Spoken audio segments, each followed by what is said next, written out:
for mais perguntas, por favor. Fico muito satisfeito por ter cá o colega e amigo Manuel Pintável. E a questão é a seguinte: uma das questões que eu gostaria aqui de chamar, e realmente é um ponto importante que levanta o engenheiro Castro, é a questão dos recursos e do aproveitamento e porquê investimento e se justifica ou não. Ora bem, há aqui duas questões, e aliás o professor Manuel Pintável acabou de referir isso durante a apresentação.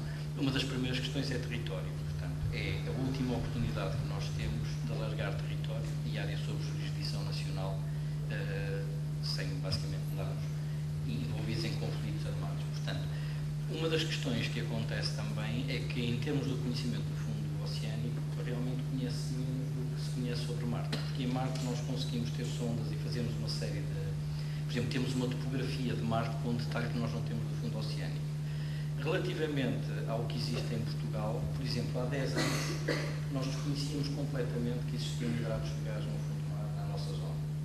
Tivemos a sorte de participar numa campanha com elementos da defesa americana que estavam interessados nessa área e desde aí encontramos 44 vulcões de lama no sul de Portugal, no sul da margem portuguesa e na parte do Golfo de Cádiz.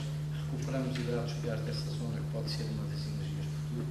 Portanto, estou a falar em 10 anos de trabalho e, portanto, neste momento é uma área que temos imensos países a trabalhar. Uma outra questão relativamente à biosfera profunda, por exemplo, só há muito poucos anos é que nós sabemos que existe, provavelmente, em termos de biosfera profunda, uma biomassa provavelmente equivalente a toda aquela que existe à superfície da Terra.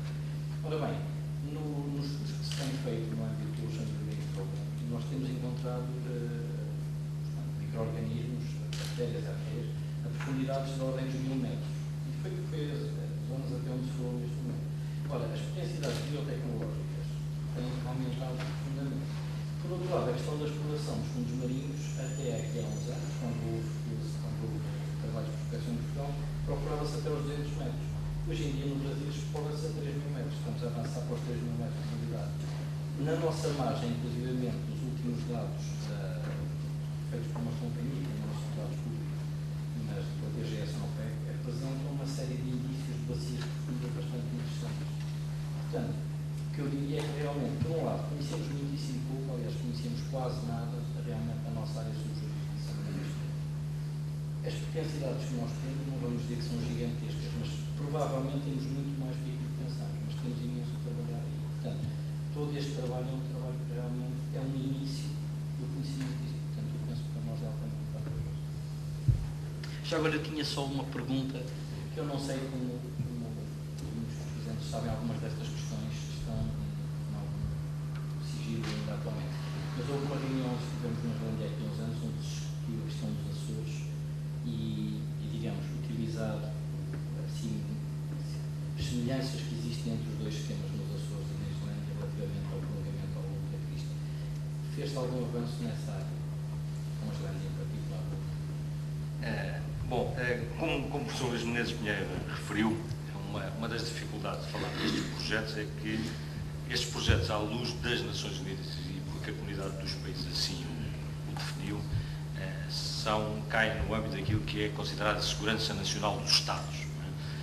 E há uma série de informação que não pode ser divulgada. Mas nós temos seguido uma política de ir até ao extremo daquilo que podemos.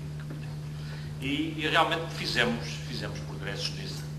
A Islândia abandonou um pouco essa linha, grande surpresa nossa, mas felizmente ganhámos um aliado muito mais poderoso. Tem o único handicap de não ser parte da Convenção das Nações Unidas sobre o Direito do Mar, que são os Estados Unidos. Mas, de qualquer forma, quando os Estados Unidos, de alguma forma, têm a mesma perspectiva que nós temos relativamente às possibilidades de aviação, utilizando as semelhanças, não é, de natureza, fundamentalmente das naturezas geoquímicas, nós sentimos confortáveis em apresentar determinadas propostas. Muito obrigado. Muito obrigado. E a senhora, faz favor. Boa tarde. Eu queria colocar duas questões. Uma que tem a ver com a situação que referiu relativamente à existência, portanto, de recursos vivos nos fundos oceânicos e haver, portanto, alguma modalidade desses recursos que eventualmente poderão ir para a coluna d'água. Segundo entendo, a coluna d'água não está, portanto, não terá essa possibilidade de ser apropriada em termos de soberania nacional.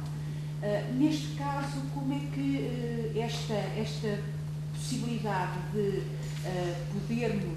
Portugal poder, depois de ter descoberto esses recursos, ter de alguma forma a soberania sobre esses recursos e como é que isso é regulado em termos da própria Convenção? Uma vez que de repente podem saltar, vamos assim dizer, daquilo que é um espaço que estaria sob soberania nacional para um espaço de soberania internacional, vamos assim dizer. E a outra questão tem a ver com o facto, com uma situação que referiu ainda agora. Portanto, há países que não são parte da Convenção.